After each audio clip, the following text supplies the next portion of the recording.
Are निश्चय academy YouTube channel पे आप सब भाई बहनों का हार्दिक स्वागत और अभिनंदन है। जैसा कि हम लोग गणित विषय पढ़ रहे हैं और गणित विषय में यूपी ट्रिपल एससी के माध्यम से पेट का जो एग्ज़ाम है उस एग्ज़ाम के लिए या अदर भी एग्ज़ाम के लिए नंबर सिस्टम का एक सीरीज है और उसमें सिलेबस में दिया है पूर्ण संख्याएं और आज हम उसी पे चर्चा करेंगे और उसी के बारे में जानेंगे। हम इस सीरीज को बताने से पहले आप लोग से रिक्वेस्ट करना चाहेंगे कि आप लोग इस सीरीज को, इस वीडियो को अच्छे से देखने का प्रयास करिए। लाइक, कमेंट और शेयर आप इसलिए कीजिएगा, आपको वीडियो अच्छा लगे तो, कि हर भाई बंधु के आप पहुंच पाए जो इस वीडियो को निःशुल्क में देख सके। तो आइए हम लोग शुरू करते हैं। देखिए, हम पूर्ण संख्या के बारे में बताएंगे। पूर्ण संख्याएं, पूर्ण संख्या जिसे अंग्रेजी में हम कहते हैं होल नंबर, होल नंबर जिसे अंग्रेजी में हम कहते हैं होल नंबर। ये पूर्ण संख्याएं प्राकृतिक संख्याओं के अगर आगे शून्य को जोड़ दिया जाए तो वो सारी संख्याएं पूर्ण संख्याएं होती हैं। जैसे 0, 1, 2, 3, 4 डॉट डॉट डॉट इनफाइनाइट, यानी 0 से लेकर अनंत तक की हमारी सभी संख्याएं पूर्ण संख्याएं होती हैं। 0 से लेकर अनंत तक की सभी संख्याएं हमारी पूर्ण संख्याएं होती हैं। अब इन संख्याओं के बारे में अगर सिलेबस में इतना दिया तो इतना ही नहीं पूछेगा। अब इन सभी संख्याओं में क्या क्या चीज, कौन कौन संख्या से निरूपित करते हैं, उसको हम समझने का प्रयास करेंगे। इसी में हमारी प्राकृतिक संख्या है, इसी में हमारी प्राकृतिक संख्या, इसे प्राकृत संख्या भी कहते हैं और अंग्रेजी में इसे नेचुरल नंबर कहते हैं। अंग्रेजी में इसे नेचुरल नंबर कहते हैं। वे संख्याएं जिसे हम गिन सके। गिनने का मतलब कि बचपन से हम लोग गिनती जो पढ़ते हैं 1 से लेकर अनंत तक, वे संख्याएं जिसे हम गिन सकें उसे हम प्राकृतिक संख्या या प्राकृतिक संख्या कहते हैं। जैसे 1, 2, 3, 4 डॉट डॉट डॉट इनफाइनाइट। अब देखिए, ये 0 इसमें जोड़ लिया जाए तो यह संख्या पूर्ण संख्या होगी और 0 हटाकर वो सारी हमारी प्राकृतिक संख्या कही जाएंगी। यानी 1 से लेकर अनंत तक की जो संख्याएं हमारी हैं उसे हम प्राकृतिक संख्या कहते हैं। अब एक प्रश्न आता है इसमें, एनटीपीसी मेंस में भी आया था कि सबसे छोटी प्राकृतिक संख्या क्या है। तो सबसे छोटी प्राकृतिक संख्या हमारी क्या है? 1 है। सबसे छोटी प्राकृतिक संख्या हमारी क्या है? 1 है। और इससे पहले एक सवाल आया था पूर्ण संख्याओं के लिए कि पूर्ण संख्याओं को, प्रथम 5 पूर्ण संख्याओं का आपस में गुणा कर दिया जाए तो मान क्या होगा।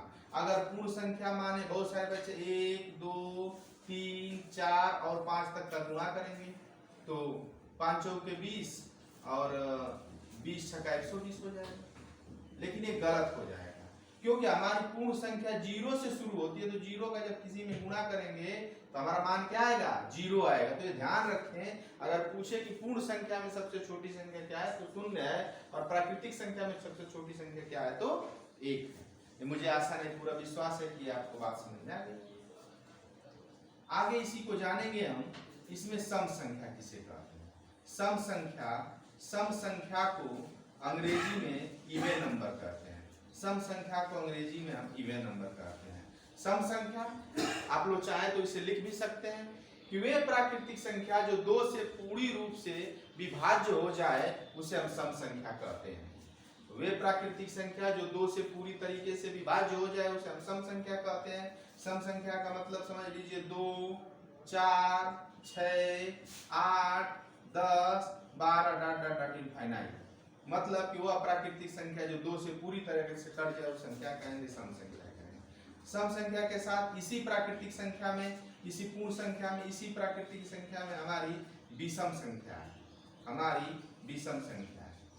विषम संख्या को अंग्रेजी में ऑड नंबर कहते हैं।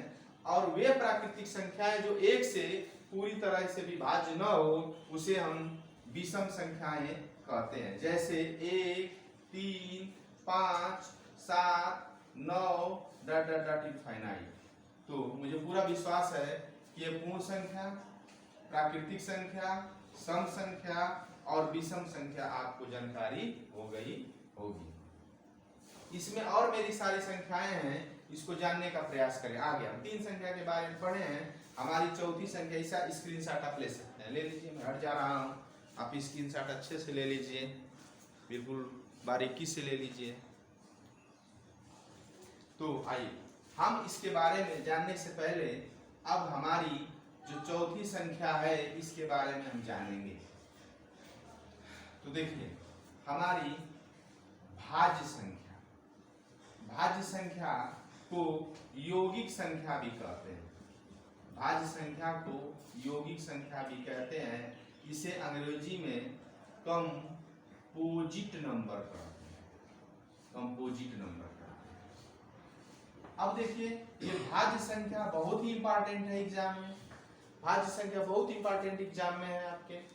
भाज्य संख्या एक से बड़ी व प्राकृतिक संख्या, एक से बड़ी प्राकृतिक संख्या जो एक और स्वयं के अलावा कम से कम तीसरी एक संख्या से विभाजित हो जाए उसे हम भाज्य या यौगिक संख्या कहते हैं। एक से बड़ी संख्या, एक हमारी भाज्य संख्या नहीं है। एक से बड़ी संख्या देखिए 2 हो गई, तो 2 1 से कट रही है और 2 से कट रही है, तीसरी किसी संख्या से नहीं कट रही है, इसलिए भाज्य संख्या नहीं है। 3 को देख लीजिए, 1 से कट रहा है और 3 से कट रहा है, तीसरी किसी संख्या से कट रहा है, तो भाज्य संख्या नहीं है। आते हैं 4 को देखते हैं, देखिए 4 1 से कट रहा है, 4 से कट रहा है, तीसरी एक संख्या 2 से कट रहा है, तो यह हमारी संख्या क्या है, भाज्य संख्या। यहाँ टेट में और सारे एग्जाम में पूछा है कि सबसे छोटी भाज्य संख्या क्या है, तो सबसे छोटी भाज्य संख्या हमारी 4 है। सबसे छोटी समभाज्य संख्या क्या है, तो सबसे छोटी समभाज्य संख्या भी हमारा 4 है। विषम भाज्य तो कह रहा है, तो विषम देखिए 7 हमारा या 5 हमारा विषम तो है लेकिन भाज्य संख्या नहीं है, इसलिए विषम भाज्य न ये है और न ये है। 9 को देख लेते हैं, 9 1 से कट रहा है, 9 से कट रहा है, तीसरी एक संख्या 3 से कट रहा है, तो यह संख्या क्या है, हमारा भाज्य संख्या है। तो एक अंक की सबसे छोटी विषम भाज्य संख्या हमारी 9 होगी, सबसे छोटी विषम भाज्य संख्या हमारी 9 होगी। तो ये बात भी, पूरी बात को आपको समझ में आ गई होगी। आइए आगे, भाज्य संख्या के बाद इस संख्या के बारे में हम जानते हैं अभाज्य संख्या। अगली संख्या हमारी क्या है, अभाज्य संख्या। अभाज्य संख्या, इसका दूसरा नाम ऋण संख्या भी है और अंग्रेजी में इसे हम प्राइम नंबर कहते हैं, इसे अंग्रेजी में हम प्राइम नंबर कहते हैं। पहले इसका परिभाषा लिखिए कि एक से बड़ी वह प्राकृतिक संख्या जो एक और स्वयं से कटे तीसरी किसी संख्या से न विभाजित हो उसे हम अभाज्य संख्या या ऋण संख्या कहते हैं। आइए देखिए, एक से बड़ी, एक से कटे और खुद से कटे, मतलब देख लीजिए एक बड़ी है, एक से बड़ी एक होगी नहीं, एक तो न तो भाज्य है न तो अभाज्य ही है। तो एक से बड़ी 2 देख लीजिए, एक से कट रही है और 2 से, तीसरी किसी से नहीं कट रही, तो ये हमारी संख्या अभाज्य है। 3 को देख लीजिए, 1 से कट रहा है और 3 से कट रहा है, तीसरी किसी से नहीं कट रहा, तो ये मेरी संख्या अभाज्य है। आइए इसके बाद हमारा 9 भाज्य हो गया, इसके बाद 11 है और 3 के बाद हमारा 5 है, 7 है, 9 नहीं है, 9 तो भाज्य, उसके बाद 11 हो गया। तो अब प्रश्न यहाँ उठता है, प्रश्न बहुत सारे पूछते हैं इसमें कि सबसे छोटी अभाज्य संख्या क्या है, तो सबसे छोटी अभाज्य संख्या हमारा 2 है। सबसे छोटी समभाज्य संख्या, तो सबसे छोटी समभाज्य संख्या भी हमारा 2 है। सबसे छोटी विषम अभाज्य संख्या, तो सबसे छोटी विषम अभाज्य संख्या या विषम हमारी संख्या है, तो यही हमारा 3 सबसे छोटी विषम अभाज्य संख्या है। अगर देखिए 1 से लेकर 100 तक की गिनती में कितने अभाज्य संख्याएं होते हैं, तो आप समझ लीजिए कि 25 अभाज्य संख्याएं होते हैं। अगर प्रश्न पूछता है, आप इसको लिखते भी जाइए, प्रश्न पूछता है कि 1 से लेकर 50 तक की गिनती में कितने अभाज्य संख्याएं होते हैं, तो 1 से लेकर 50 तक की गिनती में 15 अभाज्य संख्या होता है। अगर यही 1 से लेकर 100 तक की गिनती में पूछे तो 25 हमारी अभाज्य संख्याएं होती हैं। प्रश्न में कभी कभी पूछ लेता है कि एक अंक की अभाज्य संख्याएं कितनी है, तो एक अंक वाली जो अभाज्य संख्याएं हमारी है वो देखिए कितनी है, 2 3, 5, 7, तो ये मेरी 4 एक अंक वाली अभाज्य संख्याएं हैं। तो मुझे आशा नहीं पूरा विश्वास है, इसका भी स्क्रीनशॉट ले लीजिए, हम हट जा रहे हैं, आप समझ लीजिए, इसको लिख लीजिए, डिनोट कर लीजिए। आइए इसमें एक संख्या के बारे में और हम जानने का प्रयास करेंगे, परिमेय नंबर, परिमेय संख्या, परिमेय संख्या, इसको हम अंग्रेजी में रेशनल नंबर कहते हैं, रेशनल नंबर कहते हैं। वह संख्या जो P अपान Q के रूप में लिखी जा सके, अर्थात वह संख्या जो अंश और हर के रूप में लिखी जा सके, उसे हम परिमेय संख्या कहते हैं। जैसे सारी प्राकृतिक संख्याएं परिमेय संख्याएं हैं। जैसे मैं 2 लिख लिया तो आप समझेंगे कि 2 के नीचे तो कुछ लिखा ही नहीं है, तो 2/1 होता है, 1 छिपा होता है, सभी प्राकृतिक संख्या के नीचे 1 छिपा होता है। अब परिमेय संख्या में देख लीजिए 22/7 मेरा परिमेय संख्या है, परिमेय संख्या। लेकिन यही ये पाई का मान है, अगर पाई दिया रहेगा तो पाई अपरिमेय संख्या है। क्लियर? अब एक दिन मैं आपका सीरीज लेके आ जाऊंगा दशमलव में, शांत दशमलव, अशांत दशमलव, आवर्त दशमलव के बारे में बताएंगे और उसमें बताएंगे कि कौन परिमेय है कौन अपरिमेय है। तो लिख लीजिए, वह संख्याएं जिसे P अपान Q के रूप में लिखा जा सके, अर्थात जिसे अंश और हर के रूप में लिख सके, उसे हम परिमेय संख्या कहते हैं। ठीक है, आइए इरेशनल नंबर, इरेशनल नंबर तो हम कहते हैं अपरिमेय संख्या, अपरिमेय संख्या।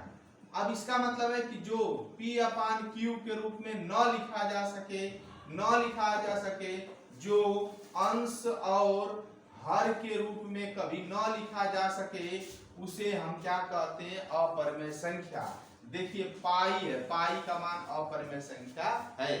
अब देखिए अगर यहाँ पे लिख लें √2 का मान होगा 1.414 इनफाइनाइट, तो यह हमारा क्या है? अपरिमेय संख्या है।